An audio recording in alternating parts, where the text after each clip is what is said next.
Hi, I'm Callie Coombs. I am an associate clinical professor at the University of California, Irvine, where I focus on the management of patients with CLL and SLL primarily. Now, the next question is, what am I excited about in CLL? Well, I personally have always been excited about time-limited therapies. With the advent of venetoclax, which I think is one of our most potent and effective and also safe drugs in CLL. Obviously, there's a concern for tumor lysis syndrome. We don't really see that a lot when we use it in the frontline setting, as the current label supports, which is with a 3-week obinutuzumab intro, which occasionally can lead to some laboratory tumor lysis on its own. But then once you introduce the venetoclax, tumor lysis is literally almost never seen. So I love using time-limited regimens in my patients who are up for it. I think the downside of these regimens is that it does require a lot of visits, especially in the first 2 months, for first the obin infusions, but also the tumor lysis monitoring that's necessitated during the 5-week ramp up. But I think the real benefit is that after that year of therapy, patients are done and they are in very deep remission. So almost all patients are going to be undetectable MRD at the completion of their therapy, and then they can have many years off therapy and then eventually get retreated. So of course, we continue to advance our field. And so what I'm particularly excited about moving forward in the time-limited space is there is a press release regarding the AMPLIFY phase 3 trial. And so if you haven't heard of this trial, this is what may lead to a registrational approval for the combination of acala with venetoclax.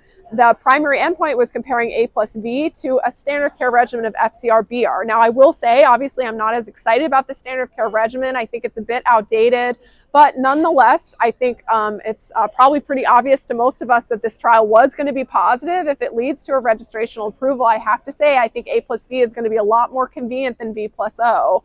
Most patients in my practice like to avoid infusions if they have that ability. And so obviously I'm gonna have to see how those results actually looked. Does A plus V look safe? Does it look efficacious? Are we seeing any tumor lysis with this regimen? That's to be determined. I think we'll probably see the results of this at ASH in December, which is just a few months from now, but we shall see.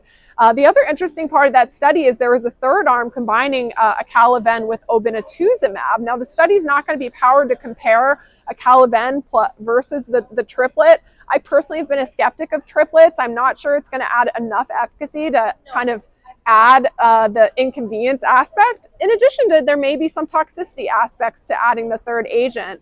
But, I am not a mind reader. I'll have to see what the trial shows. And I think we aren't going to just see the first readout. Some of these things will have to be followed with further time.